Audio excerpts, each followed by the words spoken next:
ओम नमः सिद्धेभ्यः। ओम नमः सिद्धेभ्यः। ओम नमः सिद्धेभ्यः।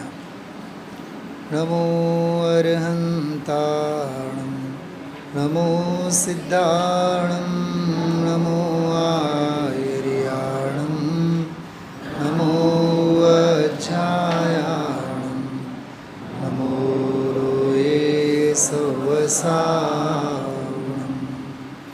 मंगलं भगवान् वीरो मंगलं गौतमो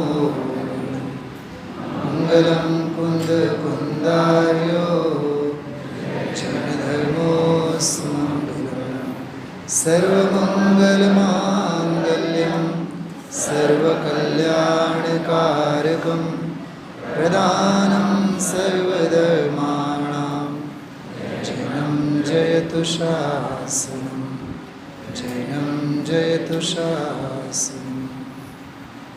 श्रीमत्परं गम्भीर शाद्वादामोघलाञ्छनं जीयात्रैलोक्यनाथस्य शासनं जिनशासनं शासनं जिनशासनम्। नमिवोणजिनं वीरम् अनन्तवर्णानदंसणसहावम् ऊचामिनियमसारं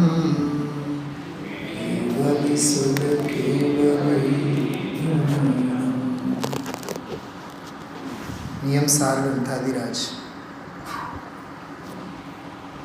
शुद्धोपयोग अधिकार 12वां अधिकार। एक जैसे लगने वाले दो अधिकार हैं इसमें। तीसरा शुद्ध भाव अधिकार और 12वां शुद्धोपयोग अधिकार। कईयों को भ्रम भी होता है, स्वाध्याय न हो, समझ न हो, समझ नहीं पाते हैं कि इन दोनों अधिकारों में क्या अंतर है। भक्तियों की भाषा में कहें तो अपना विषय चल रहा है सिद्ध भक्ति और निर्वाण भक्ति। कल परसों एक दो दिनों में ही एक विषय इसमें आएगा आगे की गाथाओं में। सिद्ध ही निर्वाण है और निर्वाण ही सिद्ध है, इन दोनों में कोई अंतर ही नहीं है। सिद्ध ही निर्वाण है और निर्वाण ही सिद्ध है। चार गाथाएं हैं, चार गाथाएं केवल और केवल इसी के लिए हैं। 179, 80, 81, 82 आकाश में चारों गाथाएं दोनों का समन्वय करती हुई ये समझाती हैं भेद मत करो, सिद्ध कोई और है और निर्वाण कोई और है। निर्वाण जो है वही सिद्ध है और जो सिद्ध है वही निर्वाण है। दो एक दिन के बाद का विषय है, लेकिन वो थोड़ा सा खुलासा हो गया ना, तो आपको भाव भाषण साथ में होता रहे, इसलिए उसकी बात मैंने यहाँ भी रखी। बात तो अपन ने उठाई वहाँ से, एक जैसे लगने वाले दो अधिकार। तीसरा अधिकार कौन सा? तीसरे अधिकार का नाम शुद्ध भाव अधिकार। और 12वां अधिकार लगते तो है ना एक जैसे, बराबर, लेकिन शुद्ध भाव अधिकार वो प्योर गोल्ड है, शुद्धोपयोग तो ऑर्नामेंट्स है। क्या कहा? नहीं समझ में आया? आपको नहीं समझ में आएगा, सभा को कैसे समझ में आएगा? शुद्ध भाव अधिकार कारण परमात्मा का अधिकार है। कारण परमात्मा अर्थात प्योर गोल्ड, सोने का क्या कहेंगे आप? सिक्का क्या कहते हैं? हाँ, सोने की बिस्किट। बच्चे बोल रहे हैं बिस्किट। प्योर गोल्ड है वो, शुद्ध भाव, जिसके बलबूते, जिसके सहारे, जिसके आश्रय से, समझ में आ रही बात? परमार्थ प्रतिक्रमण प्रकट होगा, परम आलोचना प्रकट होगी, निश्चय प्रत्याख्यान प्रकट होगा, शुद्ध निश्चय प्रायश्चित प्रकट होगा, परम भक्ति प्रकट होगी, परम समाधि प्रकट होगी, अब रहा सहा परम आवश्यक प्रकट होगा, और अंत में जाकर के शुद्धोपयोग प्रकट होगा। समझ में आई बातें? क्या सुंदर बातें हैं। मतलब शुद्ध भाव अधिकार तो फाउंडेशन है, नींव है, नींव। जैसे मंदिर बनना होवे, इमारत बननी होवे, तो नींव जितनी मजबूत, कंक्रीट,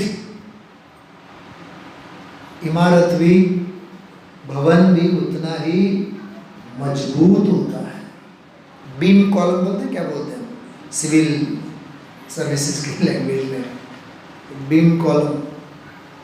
बिना बीम कॉलम होवे तो 1-2 मंजिल, 3 मंजिल, लेकिन बीम कॉलम होवे तो फिर श्रेणी का आरोहण करते जाओ, चढ़ाते जाओ, चढ़ाते जाओ, चढ़ाते जाओ। और जिनके घर बीम कॉलम वाले होते हैं ना, सुनना ध्यान से संजय जी, जिनके घर बीम कॉलम वाले होते हैं, उनको घर की महिमा कम आती है, बीम कॉलम की महिमा ज़्यादा आती है। देखो ना, बोलते समय ऐसे बोलेंगे, आपलं घर बीम कॉलम सा है, समझ कैसा है? इसका मतलब सचमुच में महिमा तो प्योर गोल्ड जो नींव है उसकी ही महिमा है, वही महिमावंत है, क्योंकि उसके सहारे तो सारा घर खड़ा होता है। मैंने जहाँ तक याद है मुझे, पहले दिन ही मैंने एक बात कही थी, परमार्थ प्रतिक्रमण अधिकार से टॉप गेयर निश्चय चारित्र ये प्रारंभ हुआ। परमार्थ प्रतिक्रमण अधिकार से लेकर के शुद्धोपयोग तक 8 अधिकार है। परमार्थ प्रतिक्रमण अधिकार से पहले व्यवहार चारित्र अधिकार, याद है सब सारे याद, विषय याद आ रहे हैं कि नहीं? सब किनारे दिख तो रहे ना आपको? विजुअलाइज करो आप अपने नज़रों के सामने। मैं वो कक्षा की टाइप में मैं आपको 12 अधिकार के नाम बुलवाना नहीं चाहता हूँ, याद कीजिए आप, और आपके पास लिखे हुए हैं। जीव अधिकार, अजीव अधिकार के बाद शुद्ध भाव अधिकार, और तत्काल बाद थोड़ी देर के लिए व्यवहार चारित्र अधिकार। अब उसके बाद तो है फिर क्या बोलते हैं कि समृद्धि मार्ग पर लग गए तो ब्रेक मारायची, बस एक्सेलेरेटर दबाते जाओ, दबाते जाओ, दबाते जाओ। शुद्ध निश्चय चारित्र का सारा प्रकरण है। वहाँ से अप्रतिहत भाव है। कौन सा भाव है? अप्रतिहत। अब कोई अंतराय नहीं, कहीं गिरना नहीं, कहीं पड़ना नहीं, कहीं पतन नहीं। उपदेश तो ऊंचा चढ़ने के लिए दिया जाता है। यदि तू ही नीचे गिरे तो इसमें उपदेश दाता का कोई दोष नहीं। थोड़ा साहब, उपदेश तो ऊंचे चढ़ने के लिए दिया जाता है। परमार्थ प्रतिक्रमण से तो सफलता के शिखर ही पाना, उनको छूना, यही एकमात्र प्रयोजन है। नियम सार ऐसा यह गजब का विषय है। जैसे अपन छड़ाला को हर श्वास में जीते हैं, ऐसे नियम सार को भी जीना चाहिए। नियम सार का हर अधिकार ऐसा लगना चाहिए अपनी ही परिणति है उसमें, भले भावी निगमन से। भाषा समझ में आ रही है मैं जो बोल रहा हूँ? ख्याल में आ रहा है आप लोग?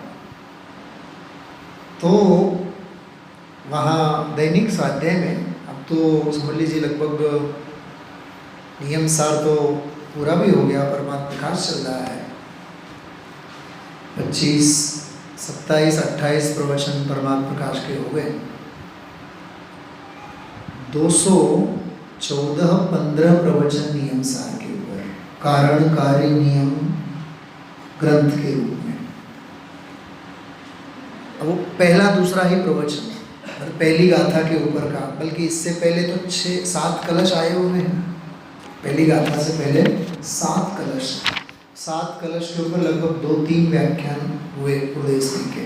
तो चौथा 5वां प्रवचन गाथा की बात कर रहा हूँ। तो हमने पूरे 1 घंटे भर एक बहुत मार्मिक विषय की चर्चा की थी। मैं वो बात आपसे कहना चाह रहा हूँ। 2-3 बातें सब साथ में हैं। शुद्ध भाव वाला भी फ्लेवर है, वो शुद्धोपयोग वाला विषय ले रहा हूँ, उसका मैं बेस बना रहा हूँ अभी आपको। लेकिन यहाँ जो मंगलाचरण है उसमें जो लिखा हुआ है, नमिमूढ़ जिनम वीरम, मैं उन जिनेंद्र वीर भगवान को नमस्कार करता हूँ। क्या कहा? वीर जिनेंद्र भगवान को मैं नमस्कार करता हूँ। नमिमूढ़ जिनम वीरम, मैं उन वीर जिनेंद्र भगवान शासन नायक वर्धमान स्वामी को नमस्कार करता हूँ। कैसे हैं वे? अनंत वर्णान दंसन साम। तो इसमें आप स्थूल दृष्टि से देखें तो स्पष्ट दिखता है कार्य परमात्मा को नमस्कार किया है। नाम लिया ना वीर, भगवान महावीर वीर, कार्य परमात्मा की वाली बात है। लेकिन गहराई से जब अपन जाके देखते हैं तो स्पष्ट अपने को नजर आता है, यहाँ वीर मतलब वीर नहीं है, यहाँ वीर मतलब कोई और है। 3 भुवन में सार। तो किसी महावीर को नमस्कार किया, आदिनाथ को नमस्कार किया, किसको नमस्कार किया? नेत्रा विज्ञानता को नमस्कार किया। मंगलमय, मंगल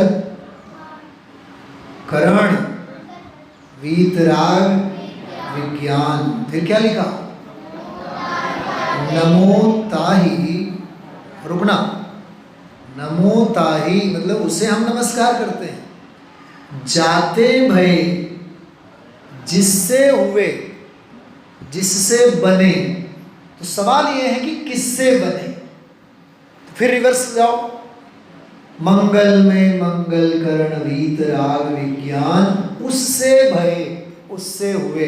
इसका अर्थ हुआ कि अरहंत आदि महान हैं, इसमें कोई डाउट नहीं है, हमें कोई अश्रद्धा नहीं है। लेकिन नमो ताहि मंगलमय मंगलकरण वीतराग विज्ञान, नमो ताहि डेढ़ पंक्ति, जाते जिससे, जिससे अरहंत आदि कैसे हुए हैं? महान हुए हैं। इसका मतलब दूसरी भी एक चीज है ना, जिससे कि अरहंत आदि महान हुए हैं। किससे महान हुए हैं? जो स्वयं मंगलमय हैं, मंगलकारी हैं, और जो वीतराग विज्ञान है, वो कौन है? सवाल खड़ा ही है ना। अरहंत कौन है? कार्य परमात्मा है कि कारण परमात्मा?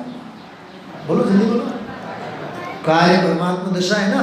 सब आत्मा की अवस्थाएं आत्मा की।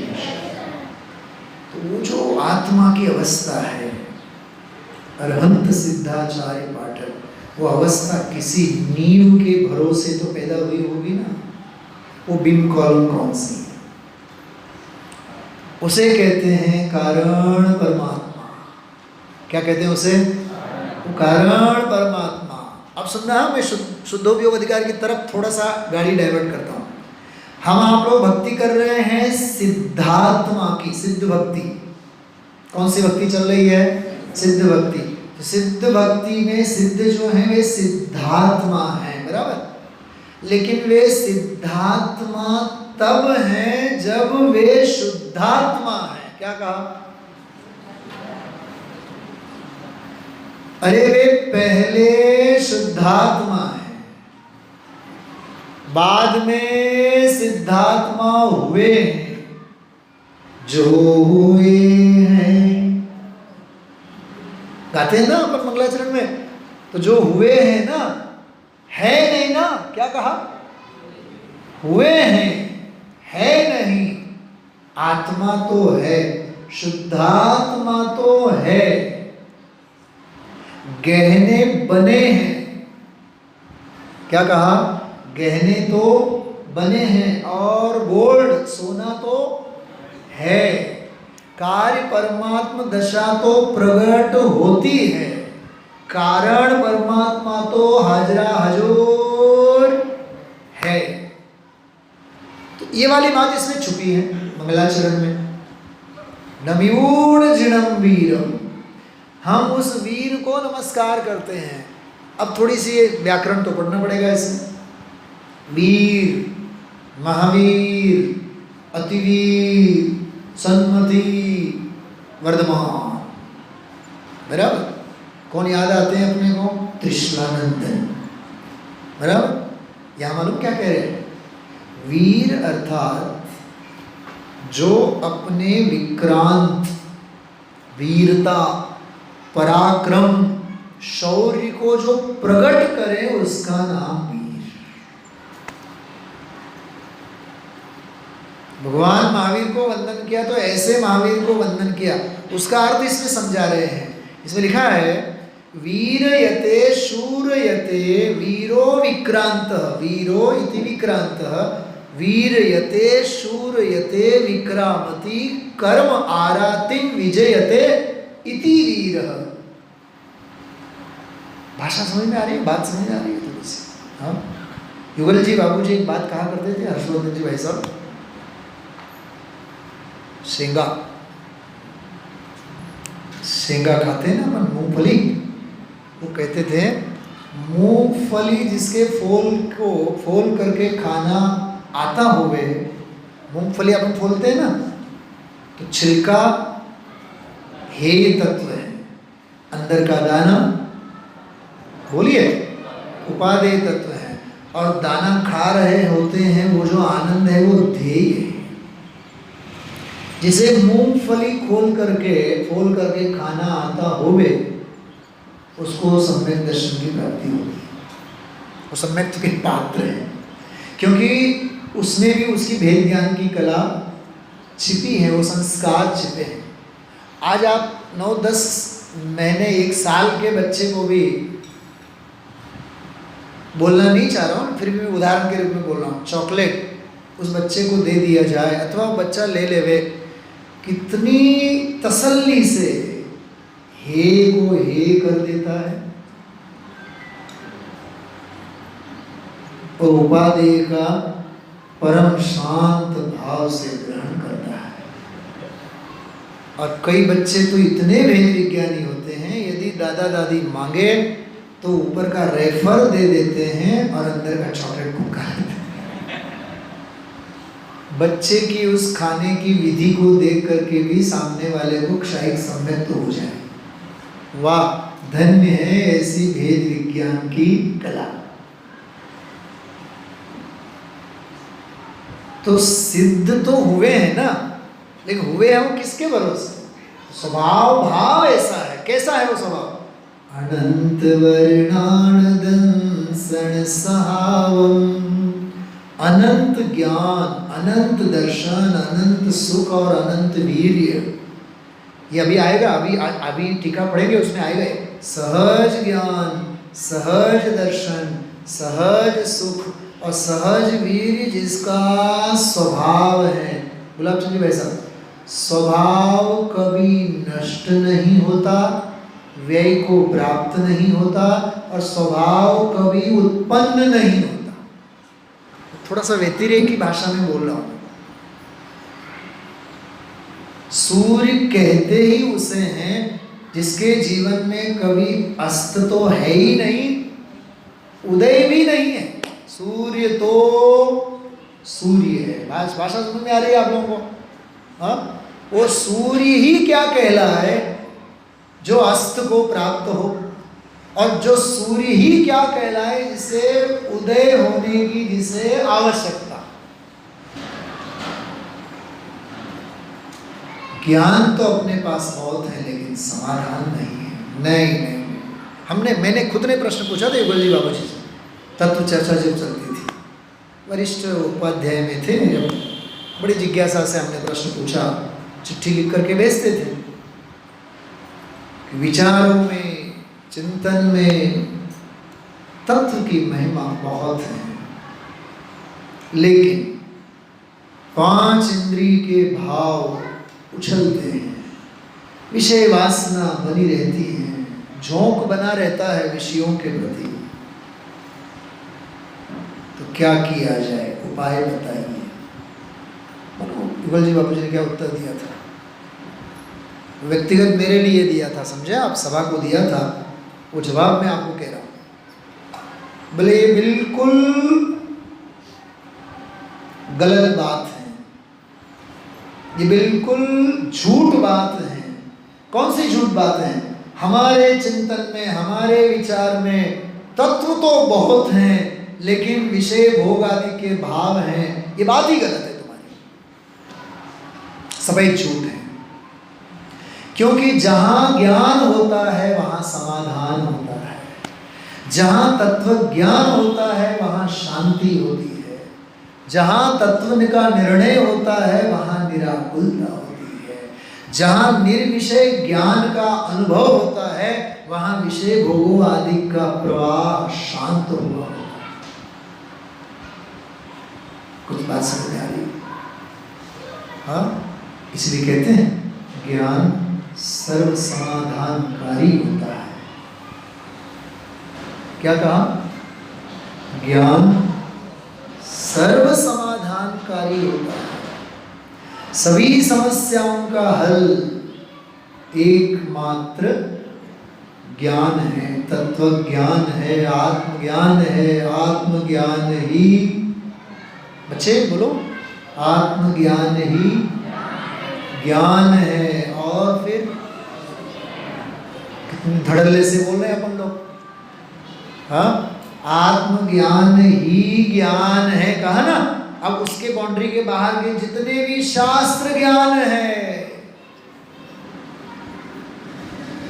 दुनिया का ज्ञान है, धंधा व्यापार का ज्ञान है, सब ज्ञान है। हम गुजराती में ऐसा कहते हैं, गुलाबी भाषा, आ ज्ञान નથી ને અજ્ઞાન છે। क्या कहा? आ ज्ञान નથી, आ ज्ञान, आ दिस, यह मैं, यो अयम स्वतः सिद्धत्वेन अनादि अनंत सिद्धत्वेन, जो मैं स्वयं का ज्ञान नहीं है। अपने को आप भूल के हैरान हो गया, गुरुदेव जी बोला करते थे। बोलिए एक बार आप लोग सभी, अपने को आप भूल के हैरान हो गया, और अपने को आप जान के भगवान बन गया। कितनी देर की बात है।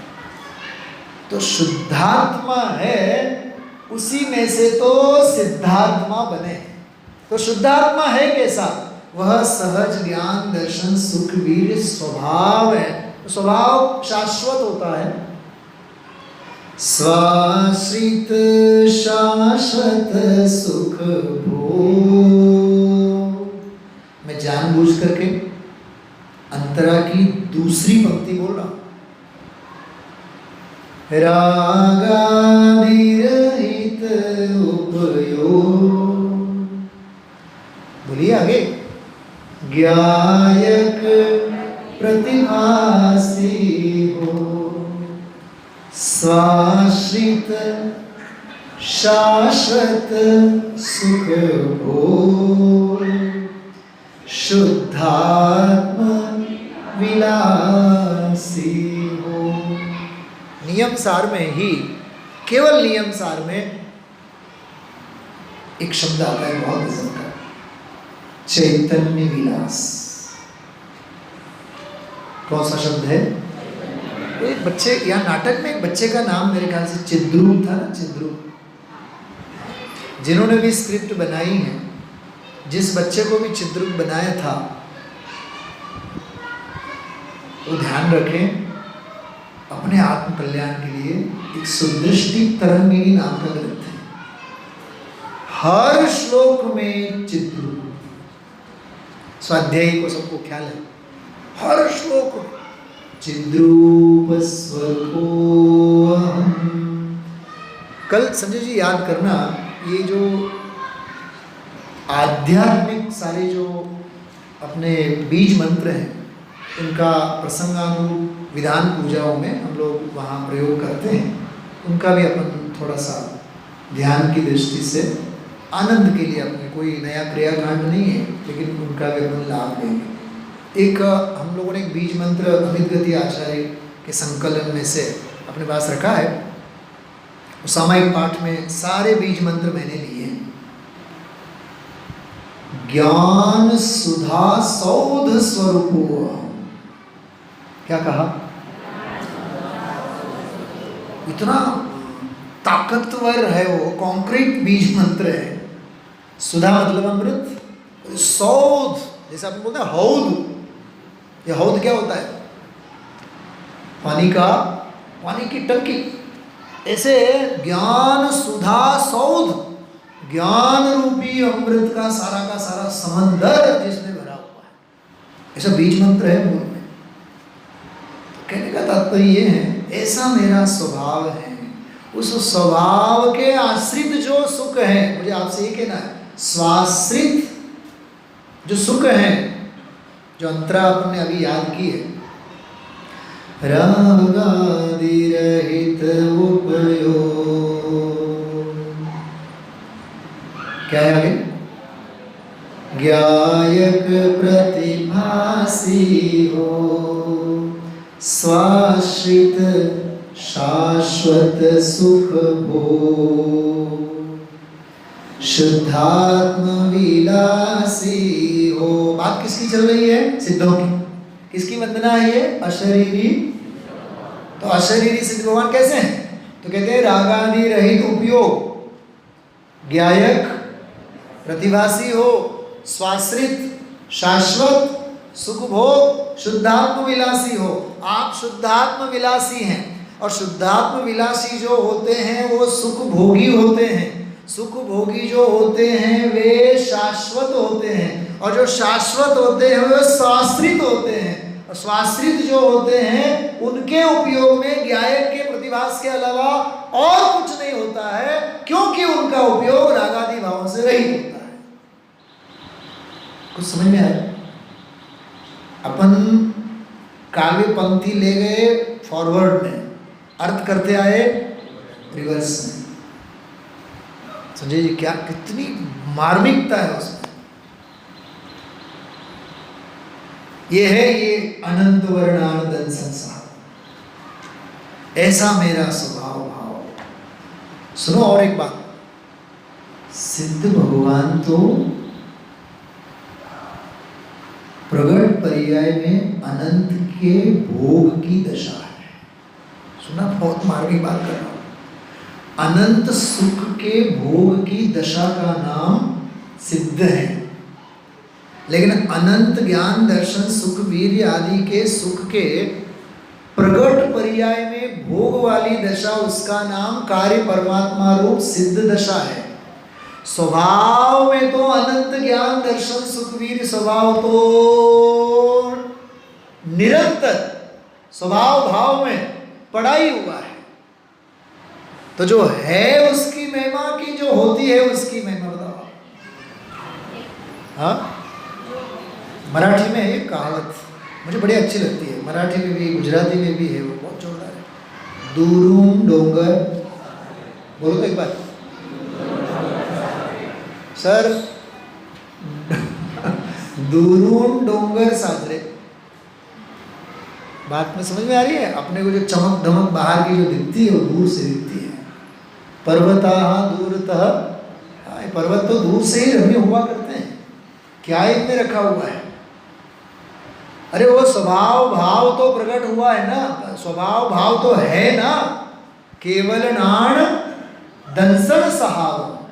तो ये शुद्धात्मा की बात है, और उस शुद्धात्म स्वभाव के वीर को स्फुरायमान जो करते हैं उनका नाम वीर, और उन महावीर स्वामी को इसमें नमस्कार किया।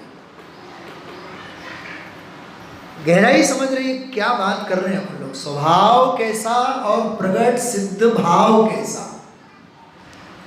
आत्मा स्वभाव है, सिद्ध प्रगट हुआ भाव है। क्या कहा? फिर एक बार मैं बोल रहा हूं, आप लोग भी बोलिएगा। आत्म स्वभाव है और सिद्ध तो प्रगट भाव है। थोड़ा सा और कॉम्बिनेशन आप लोगों की भाषा में मैचिंग वाली लैंग्वेज में कहते हैं। स्वयं सिद्ध स्वभाव है और अनादि अनंत सिद्ध जो प्रगट हैं वो तो भाव है। तो महिमा भाव की या महिमा स्वभाव की? बोलो तो सही आप लोग। इसलिए नियमसार और सुबह का स्वाध्याय कठिन लगता है। और आजकल तो लोगों का भ्रम भी बहुत जोरदार है। जिस पंडित का प्रवचन समझ में नहीं आता है वो पंडित सबसे बड़ा। काय पंडित जी आहे तो काय बोलतात, आपलं तरी 7वाच गुणस्थान।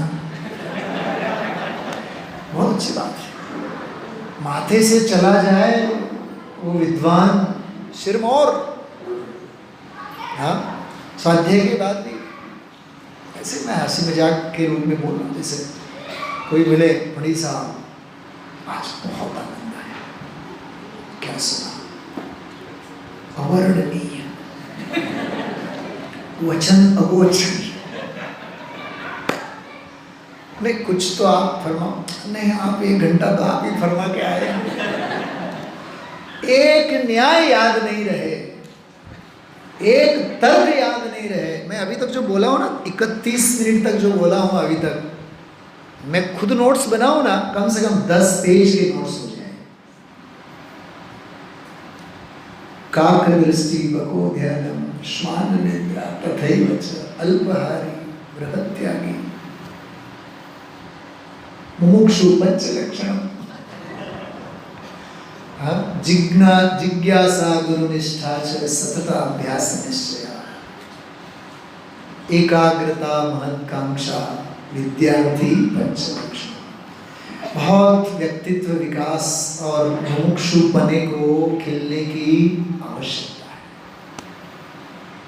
तो बात समझ आ रही? केवल नाण सहावम, ये शुद्धात्म स्वभाव भाव है। उस स्वभाव में से जो चुन के स्वभाव का आविर्भाव जो करते हैं, अपनी शक्ति का जो स्फुरण करना जानते हैं, उनका नाम वीर है। बात समझ में आई? ये सब मैं शुद्धोपयोग अधिकार की पृष्ठभूमि में भी कह रहा हूं मैं कि सिद्धात्मा को सुनते सुनते, सिद्धों की भक्ति करते करते कहीं अपना शुद्धात्म स्वभाव विस्मरण न हो जाए। क्योंकि सिद्धात्मा वे बाद में हैं, पहले वे शुद्धात्मा है। मुझे तो अब थोड़ा सा भाषा भी बदलनी चाहिए। कौन सी भक्ति की चर्चा कर रहे हैं हम लोग? सिद्ध भक्ति और निर्वाण भक्ति। अब तो वो दोनों तो एक ही हो गए।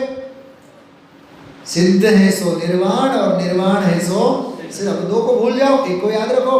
सिद्ध भक्ति की बात कर रहे हैं, लेकिन सिद्ध तो शुद्ध है। तो सिद्ध भक्ति इज इक्वल टू शुद्ध भक्ति। क्या कहा? शुद्ध भक्ति। सिद्ध भक्ति इज इक्वल टू शुद्ध भक्ति। तो प्रभु हम सिद्धात्मा की भक्ति नहीं कर रहे हैं, हम तो शुद्धात्मा की भक्ति कर रहे हैं।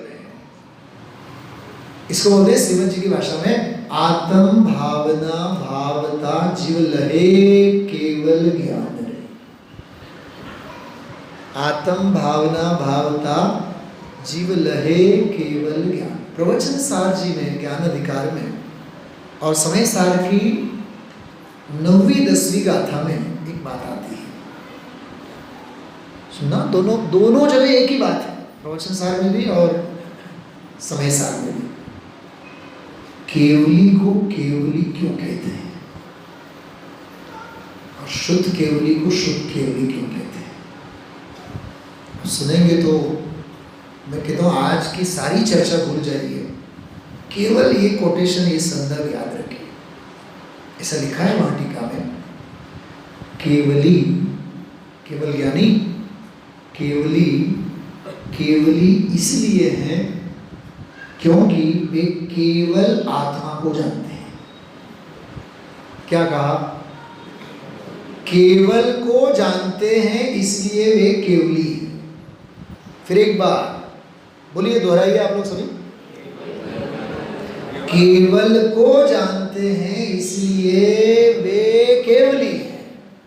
ठीक है, तो शुद्ध केवली वो द्वादशांग के पाठी नहीं। पूरी बात सुनो कि द्वादशांग के माध्यम से, आगे का आप बोल सकते हैं, द्वादशांग के माध्यम से वे भी केवल आत्मा को जानते हैं, इसलिए शुद्ध केवली भी केवली।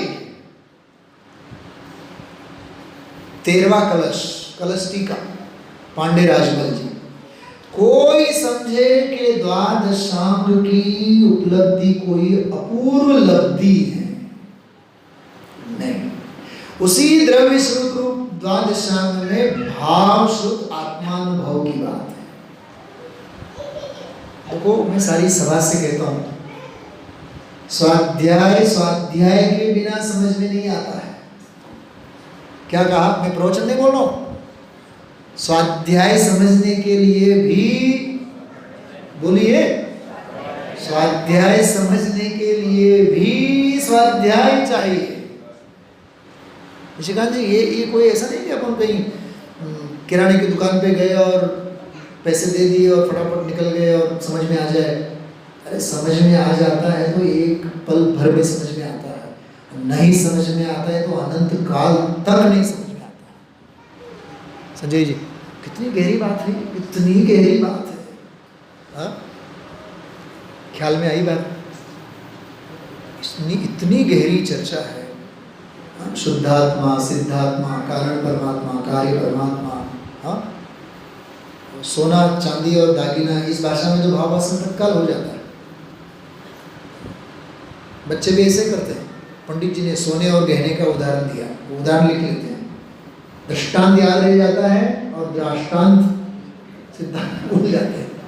हाँ, कई बार ऐसा होता है। जैसे बाहर अपन प्रवचन में जाते हैं स्वाध्याय के लिए, पंडित जी आपने उदाहरण दिया था बंदर का, वो क्या कहा था आपने? अरे हमने बंदर का कहा ही नहीं था, हमने तो बंधी हुई मुट्ठी के बारे में कहा था। तो उदाहरण याद रह जाता है। सिद्धांत याद रखो, उदाहरण को भूल जाओ। और एक बात कहूं, सिद्धांत यदि समझ में आता है ना, तो सिद्धांत को सिद्धांत से तोड़ निकालो। दृष्टांत की कोई आवश्यकता ही नहीं है। और यदि है भी तो अपने प्रथमान योग है उसके लिए। प्रथमान योग एग्जाम्पल ही है और कुछ नहीं है। द्रव्यान योग की प्रयोगशाला अर्थात प्रथमान योग, क्योंकि द्रव्यान योग में वेद विज्ञान की चर्चाएं हैं, तत्व निर्णय की बातें हैं, साधना का मार्ग है, सिद्धि का उपाय है, उनका प्रयोग, वो क्या है? प्रथमान योग है। और क्या है? कई लोगों को ऐसी भी आदत होती है, अपने घर में कोई आवे ना मेहमान, पता नहीं अब आपके यहाँ कैसा है, ये कोई पारिवारिक संबंधी लोग आए तो सबसे पहले उनकी टिपोई पर जाकर के, जैसे ड्राई फ्रूट्स का डब्बा रखते हैं, सौंफ का डब्बा रखते हैं, प्यार से ले जाकर के वहाँ शादी का एल्बम रख देते हैं। ये नहीं कहते थे शर्म के मारे कि आप देखा कीजिए,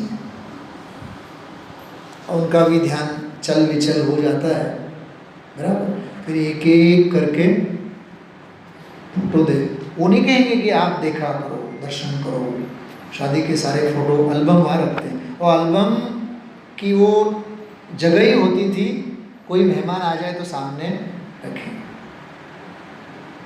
तो क्या है वो एल्बम? क्या है वो? शादी की प्रयोगशाला है, संस्मरण है ना वो, सालों पहले, 25 साल, 30 साल, 50 साल।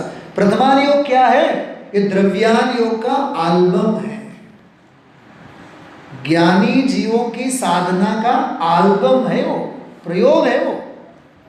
प्रथमान योग को पढ़ो और सिद्ध बनने की विधि सीखो, समझो। इसलिए दृष्टांत भी अपने प्रथमान योग के, और मैं तो बहुत गौरव के साथ कहता हूँ, स्वाध्यायी समाज में जैसे आप लोग भी हैं, संजय जी, गुरुदेव श्री एक ऐसा व्यक्तित्व था जिन्होंने सिद्धांत को ही बनाया दृष्टांत, और सिद्धांत से ही सिद्धांत की सिद्धि की। क्या कहा? सिद्धांत को बनाया दृष्टांत, और सिद्धांत से ही दूसरे सिद्धांत की सिद्धि की। जैसे उदाहरण के रूप में स्निग्ध रुक्षत्वात् बंध, सूत्र सबको याद है आपको, बराबर? सुनना ध्यान से। और स्निग्ध रुक्षत्वात् बंध, मुझे बताओ ये कौन से अनियोग का फ्लेवर है, टोन कौन से अनियोग का है? बताओ जल्दी बोलो। कर्णानियोग। कौन सा अनियोग है? कर्म सिद्धांत वाली बात है ना। स्निग्धत्वात्, क्या बोला मैंने? हाँ नहीं बोलना क्या? हाँ, स्निग्ध रुक्षत्वात् बंध, कर्णानियोग है ना ये। अब मालूम गुरुदेव से क्या निकालते हैं? अरे स्निग्ध रुक्षत्वात् बंध, ये जो स्निग्ध और रुक्ष गुणों के बीच में जो बंधन की व्यवस्था है, द्व्यधिकादि गुणानाम, तो तत्काल ये भी सूत्र बोले दो अधिक गुणों वाले के साथ बंधन होता है। आमा केवल निमित्त नैमित्तिक संबंध ની વાત છે। નિમિત્તથી ઉપાદાનમાં કાંઈ થાય એવી વસ્તુ જ નથી। समझा रहे हैं उपादान की स्वतंत्रता। निशिकांत जी एक बात। दूसरी बात उपादान की स्वाधीनता। बोलना तो सही आप लोग, मैंने जो बोला अभी 2 डायलॉग बोले। उपादान की स्वाधीनता, स्वतंत्रता और निमित्त की निरपेक्षता। एक और बार बोलना, उपादान की स्वाधीनता और निमित्त की निरपेक्षता। समझाना है गुरुदेव श्री को वस्तु स्वातंत्र्य, द्रव्यानुयोग। समझाना है द्रव्यानुयोग और दृष्टांत दे रहे हैं कर्णानुयोग का। ऐसे हमारे पास हजारों में लाखों संदर्भ हैं गुरुदेव श्री के प्रवचनों में से। भाई सत्संगति सदा घड़ो, मराठी है आपकी, सुजन वाक्य। अंधार्या निर्जन वनी विषयांचा काट्यातुनी चौऱ्याऐंशी योनी तुनी पार हो दे मंगलमय नाम तुझे सतत गाऊ दे। भाद्रपद साठी नाही, भाद्रपद पुरता नाही, सतत गाऊ दे, सतत गाऊ दे। मुझे तो सही बात बताऊं मैं, इस सतत गाऊ दे के संस्कार डालने वाले जीव को समोषण मिलते हैं। क्योंकि भावना कौन सी थी? अप्रतिहत। तो वहां तो अप्रतिहत वाणी खिरेगी। चक्रवर्ती आ जाए रात में तब भी वाणी तो खिरेगी। भवि भागन वच जोगे वशा, वो तो है ही। तो ये गहराई है इसमें। कौन सी भक्ति की चर्चा कर रहे थे अपन? सिद्ध भक्ति और निर्वाण भक्ति, दोनों को मिला लिया। सिद्ध भक्ति रह गई, क्योंकि सिद्ध वही निर्वाण है, निर्वाण है वही सिद्ध है। अब वहां से भी निकले और कहाँ गए? सिद्ध है वो शुद्ध है, क्योंकि पहले शुद्धात्मा है इसलिए तो सिद्धात्मा है। शुद्धात्मा अनादि अनंत जो निबोध में सो ही मुझ में सो ही मोक्ष मजार अंतर भेद कछु भी नहीं भेद विने संसार, है ना। तो सिद्ध भक्ति इज इक्वल टू शुद्ध भक्ति। ये आज का समझो आप बिल्कुल क्रीम वाला पॉइंट है। अब वो जो स्वभाव है उस स्वभाव का कितनी गहराई से इन गाथाओं में बात की है। 8 विशेषण है। कितने विशेषण? 8 विशेषण। देखो, बिन कर्म परम विशुद्ध जन्म जरा मरण से हीन है, ज्ञानादि 4 स्वभावमय अक्षय अच्छेद अछीन है। कईयों को आपको गाथा भी याद होगी। ये 177 नंबर की गाथा है, 177 नंबर की गाथा। जाई जन मरण रहियम परमम कम्मठ वज्जियम शुद्धम नाणाई चौसहावम अक्षय मवीना समच्छेयम। मूल गाथा है 177 नंबर की गाथा। नंबर 1, पहला पॉइंट, सिद्धात्मा कैसे हैं और शुद्धात्मा कैसा है। एक बार और मैं बोलता हूँ, सुनिए ध्यान से। सिद्धात्मा कैसे हैं और शुद्धात्मा कैसा है? क्या कहा? क्रियापद कौन से यूज किए मैंने? कैसे हैं बहुत लिए, बहुवचन, लेकिन शुद्धात्मा कैसा है? अब उन दोनों का कॉम्बिनेशन एक ही है कि सिद्धात्मा कैसे हैं? बिना कर्म के, पहला विशेषण, बिन कर्म, कर्म रहित। तो शुद्धात्मा भी कैसा है? बिन कर्म, कर्म रहित। ठीक है? एक सूत्र याद रखना, जब भी आप लोग सिद्धचक्र मंडल विधान करें अथवा इस विषय का स्वाध्याय करें, जितने भी विशेषण सिद्धों को लागू पड़ते हैं, ये सारे के सारे विशेषण शुद्धात्मा को लागू पड़ते हैं। ये परमात्मा प्रकाश को समझने का की फैक्टर है। और इस प्रकरण को, शुद्धोपयोग अधिकार के इस प्रकरण को समझने के लिए की फैक्टर है। जो जो भी सिद्धों को लागू पड़ता है वह सब कुछ, जैसे माँ बाप की भाषा में कहे, जो जो भी अपनी बेटी के लिए वो अपने जमाई राजा के लिए। भाषा बेटी की, भाव करो तो सही। मैं संजय जी से पूछ रहा हूँ। हाँ हाँ, ससुर जी ने जो भी सुविधा खड़ी की अथवा जो भी साथ सहयोग कहे, तो वो ये कि हम तो बस अपनी बेटी के लिए कर रहे हैं, लेकिन दिल गार्डन गार्डन हो रहा है, हम तो हमारे जवान के लिए। उदाहरण के रूप में केवल कह रहा हूं, अरे जो भी सिद्धों को लागू होता है वो सारा सिद्ध शुद्ध को लागू होता है। इसलिए सच में बताओ, उस विधान का नाम जो है ना सिद्ध चक्र मंडल विधान, वो असल में शुद्ध चक्र मंडल विधान है। हमने कितनी बार, सैकड़ों बार उस विधान को किया। अब ये उसमें भी, इसमें आएगा 7वें 8वें दिन में खोलूंगा, उसकी पूरी महाभारत खोलेंगे सिद्ध चक्र विधान का। कहूँगा आपसे सिद्ध चक्र विधान साथ में लेके आओ, 50 छंदों को लेंगे साथ में, इस विषय को बिल्कुल और घट बनाने के लिए। तो जितने भी विशेषण सिद्धों को लागू होते हैं वे सारे के सारे शुद्धात्मा को। तो सिद्ध भगवान कैसे हैं? बिना कर्म के हैं, कर्म है ही नहीं। तो शुद्धात्मा देह रूपी देवालय में है, वो भी कैसा है? बिना कर्म के। अच्छा, हमें कोई भाग्यशाली कहते हैं, कैसा लगता है? और कोई पापी कहते हैं तो कैसा लगता है? समझ लेना, पापी कहते हैं तो बुरा लगता है, और कोई पुण्यात्मा भाग्यशाली कहते हैं बड़ा अच्छा लगता है। हम अभी कर्म के गहरे खड्डे में पड़े हुए हैं। अपने आप को कर्मोदय और कर्म से रहित तो देखो।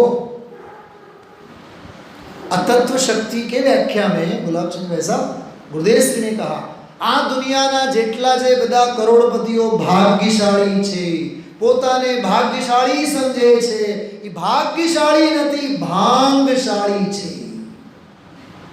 नहीं समझना है? भांग क्या होती है? भांग नशा। जो अपने आप को भाग्यशाली समझते हैं ना, वे कौन है? बोलो। वे भाग्यशाली हैं, भाग्यशाली नहीं है। भाग्यशाली तो भगवानशाली होते हैं, जो भगवान स्वरूप स्वभाव को अपना समझते हैं, वे हैं। अरे पंडित जी रविंद्र भाई साहब का एक बहुत सुंदर वाक्य, भाग्यशाली वे नहीं है जिन्हें सुविधाएं मिली हैं, भाग्यशाली तो वे हैं जिन्हें सुविधाओं की आवश्यकता ही नहीं है। समझाए छे कुशल जी? फिर एक बार दोहराएंगे मेरे साथ, भाग्यशाली वे नहीं है जिन्हें सुविधाएं मिली हैं, भाग्यशाली तो वे हैं जिन्हें सुविधाओं की आवश्यकता ही नहीं। तो हमारी माँ की भाषा में, मनाची मर्जी, जाओ तुम्हारी चलकर जी ले लो तुम, हमें किसी की कोई आवश्यकता नहीं। आज जो अपन ने पंक्ति केवल भर दोहराई थी, किसी से कुछ नहीं लेना, किसी को, हाँ लेकिन वो गलत है। देने की बात तो होनी चाहिए, दानत तो होनी चाहिए। दे नहीं सकते हैं ये बात अलग है, लेकिन दान की भावना तो, दान चार प्रकार। कौन से दिन गाएंगे हम आप लोग ये पंक्तियां?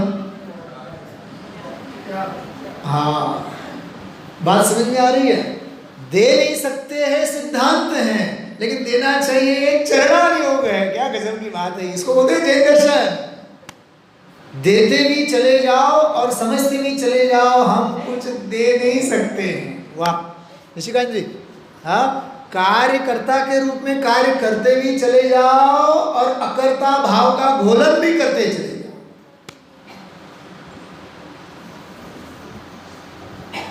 सभी मित्रों को हमारे, मेरे सहित सबकी बात कर रहा हूं, निशिकांत जी, कुशल जी, कहीं ऐसा ना हो कर्तव्य की आड़ में अपना कर्तृत्व पुष्ट होता हो गए। फिर एक बार बोलता हूं, कर्तव्य की आड़ में कहीं, फिर एक बार सुन टके सर, कर्तव्य की आड़ में कहीं अपना कर्तृत्व पुष्ट न हो, इसका ध्यान रखना चाहिए। कर्तव्य अलग है,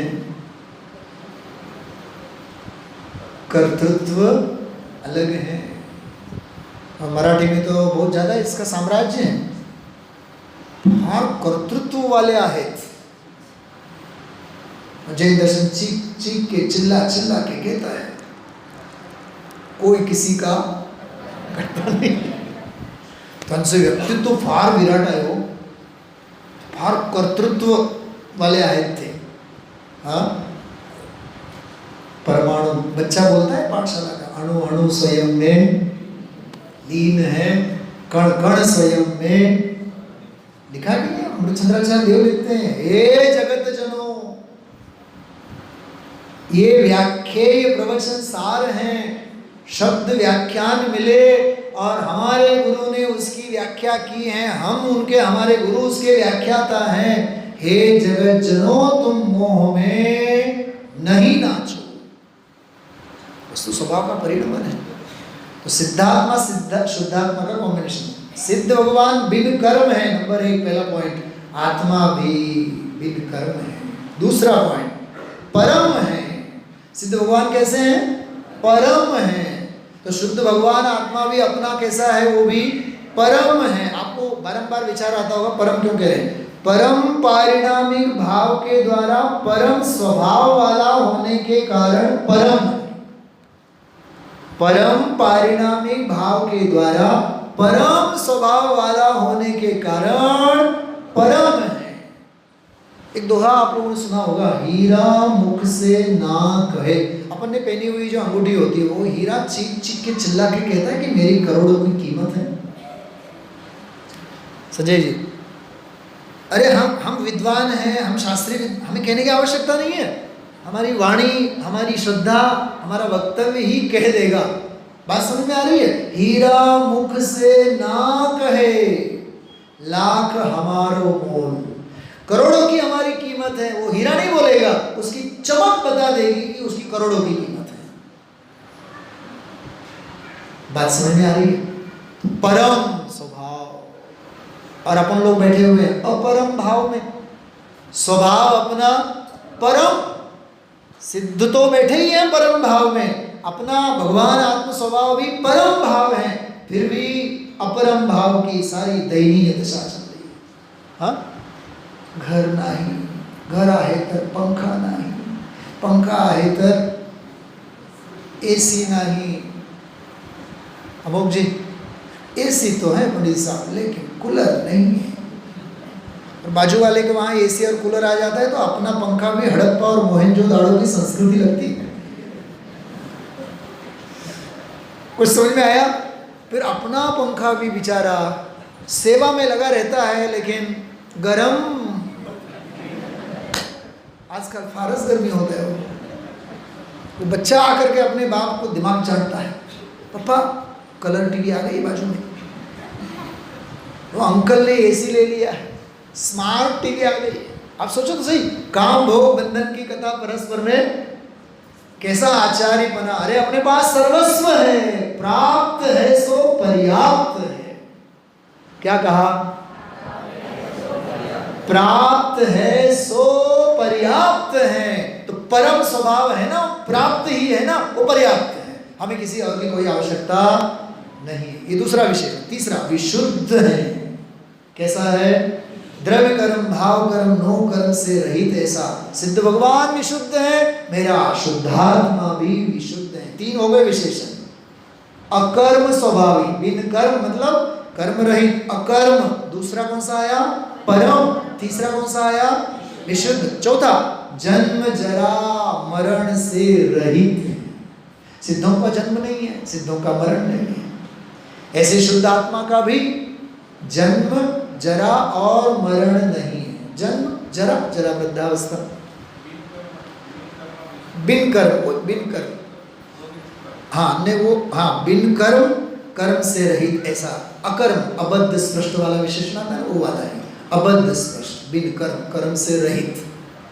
त्रिकाल स्वभाव कर्म से रहित, त्रिकाल स्वभाव कर्म से रहित। अरे कर्मों के बीच में रहा हुआ आत्मा भी कर्मों से रहित है, ये कह रहे हैं। वहां तो कर्म रहित तो साक्षात है, और यहाँ स्वभाव साक्षात कर्मों से रहित है। बात समझ में आ रही? थोड़ी बहुत सूक्ष्म बात है। नहीं, बिन कर्म, परम और विशुद्ध। हाँ, बात करते हैं, आगे बढ़ते हैं। जन्म जरा मरण से रहित, ठीक है, ये चौथा विशेषण। 5वां, ज्ञानादि 4 स्वभाव में। याद रखना, बहुत मार्मिक है ये। इसके लिए लिखा है सहज ज्ञान, सहज दर्शन, सहज चारित्र और सहज शक्तिमय होने के कारण ज्ञानादि 4 स्वभाव वाला है। हमें शास्त्र पढ़ने से ज्ञान बढ़ेगा ऐसा भ्रम मत पालो। क्या क्या क्या कहा मैंने? हमें शास्त्र पढ़ने वालों की बहुत महिमा आती है। जिनवाणी कहती है आत्मा को समझने वाले की महिमा करो। क्या कहा? बात समझ में आ रही है? सहज ज्ञान, सहज दर्शन, सहज चारित्र और सहज चित्त शक्ति में होने के कारण ज्ञानादि 4 स्वभाव वाला है। अरे हमें गर्म पानी पीने वाला बहुत बड़ा धर्मात्मा दिखता है, ते फार धर्मामध्ये उतरलेले आहेत, गरम पाणीच पितात, पण पितात ना काय? सगळी बात, गरम पाणीच पितात पण पितात ना। कई लोग कहते हैं पंडित साहब हम तो 25 साल से बस दिन नहीं खाते हैं। खाते हो ना? अपन लोग गुरुकुल वाले क्या कहेंगे गुलाब चंद साहब? हमें तो याद नहीं कि रात में हमने क्या भोजन किया। 3री 4थी कक्षा से तो गुरुकुल में रहे। गुरुकुल में तो रात्रि में कोई भोजन का व्यवहार ही नहीं है, तो कितना हम झंडा लेकर के घूमे। अरे क्या रखा हुआ है? रात्रि भोजन का त्याग, सदाचार, संयम, अभक्ष का त्याग, ये तो जैनों का सामान्य सदाचार है, वो चारित्र नहीं है। उससे चारित्र नहीं है, वो चारित्र नहीं है। चारित्र तो ये है सहज चारित्र, सहज चित्त शक्ति में होने के कारण ज्ञानादि 4 स्वभाव वाला है। आगे अक्षय है। कैसा है? अक्षय मतलब क्या लिखा है इसमें? सादी शांत, मूर्त इंद्रियात्मक, विजातीय विभाव व्यंजन पर्याय से रहित होने के कारण आत्मा अक्षय है। अक्षय है ना? अक्षय, हाँ, इस विशेषण को घर जाकर के पढ़ना और अपनी डायरी में लिख के रखना। अक्षय का भाव वासन, सादी शांत, जितनी भी पर्याय, मूर्त इंद्रियात्मक और विजातीय विभाव व्यंजन पर्याय। अपने को कोई कहे ना अक्षय, तुम्हारा अक्षय शब्द तो बहुत अच्छा है, फट से इसको पढ़ना। ये मूर्त इंद्रियात्मक विजाति विभाव व्यंजन पर्याय से मेरी पहचान हो रही है। मैं इंद्रिय ज्ञान वाला नहीं हूं, मैं तो अतीन्द्रिय ज्ञान स्वभावी हूं। गुलाब जी, जब हम मलकापुर स्टेशन से उतर के मलकापुर चंदन मौसी वगैरह वहाँ हम लोग गए, तो मैं चिखली निकले थे, हम लोग 8-10 लोग थे। और हमारे फिर जो भी हमारे मासी के लड़के होते थे बोले कि सुनील जाओ, बोले सेविंग वेविंग करके आ जाओ, सगाई के लिए ऐसे थोड़ी जाते हैं। तो वहाँ हम गए, वो श्रेयांस है ना, श्रेयांस, तो श्रेयांस लेके गए वहाँ इसके वहाँ बार्बर के वहाँ। बोले कि ये हमारे विदर्भ के जमाई हैं, तुम सेविंग जोरदार बनाना। तो मेरे को तो चक्कर आ गया। अपन तो चिखली में बेलोकर फैमिली में जा रहे हैं और ये भाई साहब तो, ये है विचित्र लोक व्यवहार करना। हाँ, अरे हमें किसी से हमारी पहचान नहीं चाहिए। हमें, हम तो कर्मों से अपनी पहचान नहीं समझते। से हैं, हमारी पहचान अपने लिए है, अपने से है। सादी शांत विभाव व्यंजन पर्यायों से आपका अक्षरभूषण बहुत बढ़िया है, फलाना है, डिकना है। आप हमें भाषा से मत जानो, भावों से जानो। क्या कहा, समझ में आ रही बात? तो ये वाली बात है इसमें, विजातीय विभाव व्यंजन पर्याय से रहित होने के कारण अक्षय है। बोलो, सारी की सारी बाकी पर्याय क्षय वाली हैं। प्रशस्त अप्रशस्त गति के हेतुभूत पुण्य पाप कर्म रूप द्वंद्व का अभाव होने से अविनाशी। गाथा में तो इतना ही शब्द दिया, अविनाशी, उसके लिए दिया है अच्छेद, लेकिन अविनाशी। सिद्ध भी अविनाशी है, शुद्ध भगवान आत्मा भी अविनाशी, और अंत में वध बंध और छेदन के योग्य मूर्ति से रहित होने के कारण आत्मा अच्छेद्य है, उसका कभी नाश हो नहीं सकता है। तो सिद्ध भगवंतों का स्वरूप और शुद्ध स्वभाव भाव का स्वरूप कर्म रहित परम विशुद्ध जन्म मरण जन्म जरा मरण से रहित ज्ञानादि चार स्वभाव में अक्षय अच्छेद्य और अच्छी 8 विशेषण इसमें आए हैं। केवल इस गाथा की झलक तो अपने कल ली थी, लेकिन उन गुणों को दोनों के साथ समन्वय करते हुए आज अपन ने लिए 178 नंबर की गाथा के माध्यम से इस विषय को आगे बढ़ाएंगे। ओम नमः।